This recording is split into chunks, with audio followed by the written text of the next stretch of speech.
و دہشت گردی کے خلاف کیے جانے والے اقدامات کا احاطہ کرنا ہے۔ سب سے پہلے میں آپ کو دہشت گردی کے خلاف افواج پاکستان کی جانب سے کیے گئے انٹیلیجنس بیسڈ آپریشنز، بالخصوص تیرا ویلی میں فتنہ الخوارج اور بلوچستان میں دہشت گردوں کے خلاف آپریشنز کے ساتھ ساتھ دیگر اہم امور کا جائزہ پیش کروں گا۔ سب سے پہلے 2024 کے پہلے 8 ماہ میں کاؤنٹر ٹیررزم کی مد میں ہونے والے آپریشنز کا احاطہ کرتے ہیں۔ دہشت گردوں اور ان کے سہولت کاروں کے خلاف سیکورٹی فورسز اور قانون نافذ کرنے والے اداروں کی جانب سے اب تک رواں سال میں 32,173 مختلف نوعیت کے انٹیلیجنس بیسڈ آپریشنز کیے گئے ہیں، جن میں گزشتہ ایک ماہ کے دوران آپریشنز کی تعداد 4,021 ہے۔ گزشتہ ایک ماہ میں آپریشنز کے دوران 90 خوارج کو واصل جہنم کیا گیا۔ یہاں یہ بات قابل ذکر ہے کہ دہشت گردی کے اس ناسور سے نمٹنے کے لیے روزانہ کی بنیاد پر 130 سے زائد آپریشنز افواج پاکستان، انٹیلیجنس، پولیس اور دیگر قانون نافذ کرنے والے ادارے سر انجام دے رہے ہیں۔ سال 2024 کے گزشتہ 8 ماہ میں کاؤنٹر ٹیررزم کے آپریشنز کے دوران 193 بہادر افسران اور جوانان نے جام شہادت نوش کیا۔ پوری قوم ان بہادر سپوتوں اور ان کے لواحقین کو خراج تحسین پیش کرتی ہے۔ فتنہ خوارج اور دہشت گردی کے خلاف جنگ آخری خارجی اور دہشت گرد کے خاتمے تک جاری رہے گی انشاءاللہ۔ یہاں میں آپ کو انسداد دہشت گردی کے حوالے سے سیکورٹی فورسز کی جانب سے کیے جانے والے ایک اہم اور کامیاب آپریشن کی تفصیلات سے آگاہ کرنا ضروری سمجھتا ہوں۔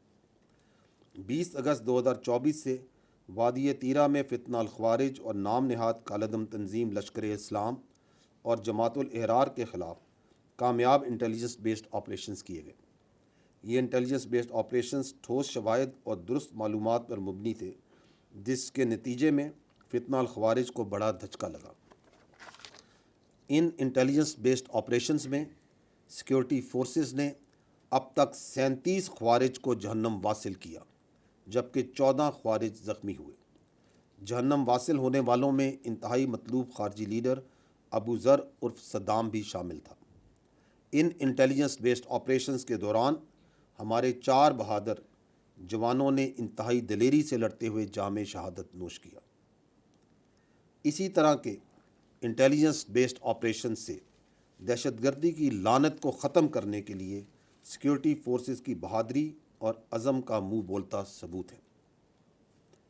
خواتین و حضرات، جیسا کہ آپ کو معلوم ہے کہ 25-26 اگست کی رات دہشت گردوں نے بلوچستان میں متعدد گھنونی دہشت گردانہ کارروائیاں کی۔ یہ کارروائیاں اندرون اور بیرون ملک دشمنوں اور ان کے سہولت کاروں کی ایما پر کی گئی، جس کا مقصد معصوم اور بے گناہ افراد کو نشانہ بنا کر بلوچستان کے پرامن ماحول اور ترقی کو متاثر کرنا ہے۔ سیکورٹی فورسز اور قانون نافذ کرنے والے اداروں نے جوابی کارروائی کرتے ہوئے کلیئرنس آپریشنز کے ذریعے 21 دہشت گردوں کو جہنم واصل کیا۔ ان آپریشنز کے دوران عوام کی جان کی حفاظت کرتے ہوئے سیکورٹی فورسز اور قانون نافذ کرنے والے اداروں کے 14 سپوتوں نے جام شہادت نوش کیا۔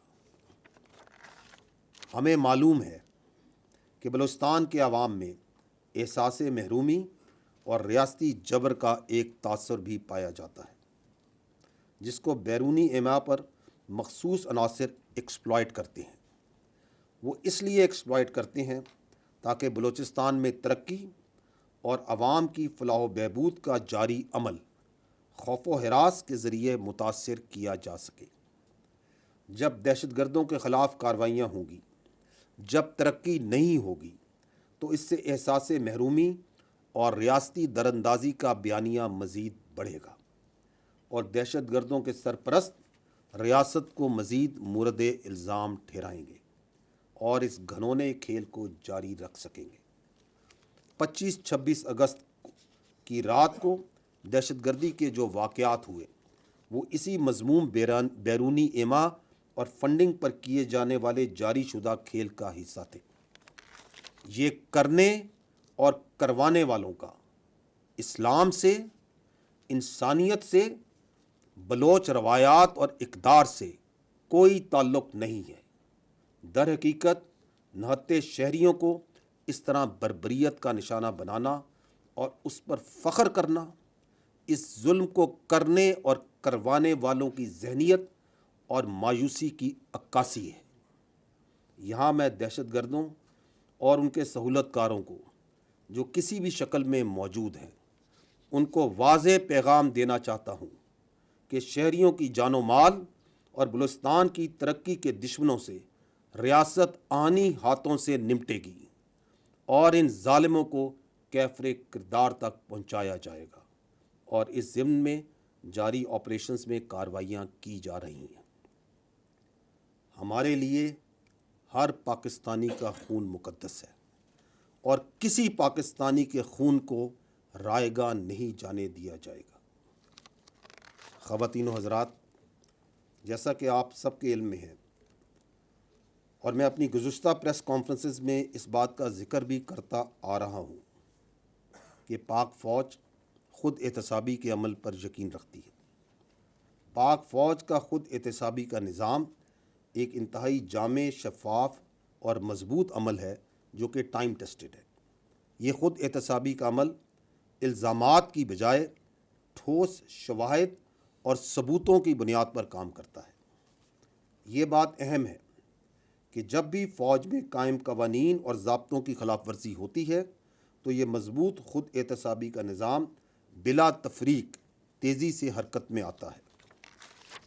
12 اگست 2024 کو ISPR کی جانب سے جاری کردہ اعلامیے میں لیفٹیننٹ جنرل ریٹائرڈ فیض حمید کے خلاف کورٹ مارشل کی کارروائی کے حوالے سے بتایا گیا تھا۔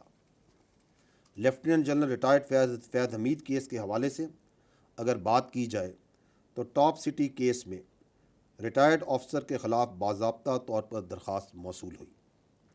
پاک فوج کے نظام احتساب پر مکمل اعتماد رکھتے ہوئے یہ معاملہ منسٹری آف ڈیفنس کے ذریعے پاکستان فوج کو بھجوایا گیا۔ اپریل 2024 میں پاک فوج کی طرف سے ایک اعلیٰ سطح کی کورٹ آف انکوائری کا حکم دیا گیا تاکہ اس کیس کی مکمل تحقیقات کی جا سکیں۔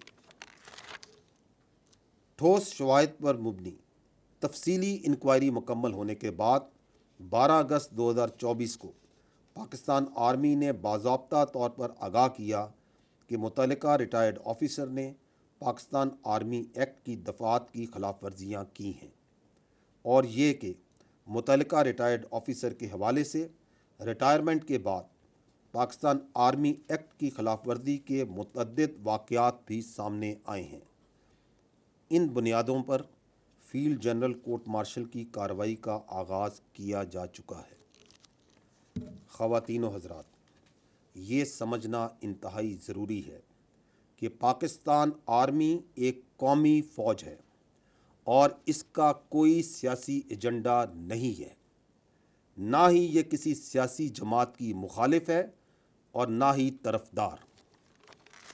فوج کا ہر حکومت کے ساتھ پیشہ ورانہ اور سرکاری تعلق ہوتا ہے، جس کو آئین اور قانون کے قواعد و ضوابط میں مناسب طور پر بیان کیا گیا ہے۔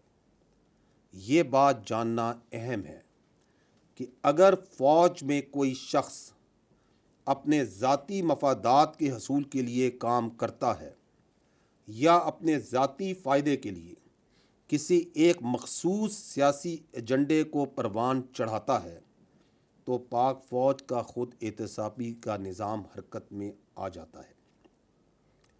ثبوت و شواہد کی روشنی میں ذمہ داروں کو ان کے اعمال کا جواب دہ ہونا پڑتا ہے۔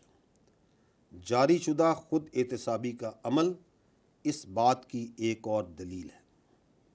خواتین و حضرات، پاک فوج میں واضح اتفاق رائے ہے کہ فوج کو بحیثیت ایک قومی اور ریاستی ادارے کے طور پر کسی بھی مخصوص سیاسی مفاد کی تکمیل کے حصول کے طور پر استعمال سے محفوظ رکھا جائے گا۔ میں یہاں بتاتا چلوں کہ متعلقہ افسران کو قانون کے تحت حقوق حاصل ہوں گے، جیسا کہ اپنا مرضی کا وکیل کرنے اور اپیل کا حق وغیرہ وغیرہ۔ لیفٹیننٹ جنرل ریٹائرڈ فیض حمید کیس اس بات کا منہ بولتا ثبوت ہے کہ پاک فوج ذاتی اور سیاسی مفادات کے لیے کی گئی خلاف ورزیوں کو کس قدر سنجیدگی سے لیتی ہے۔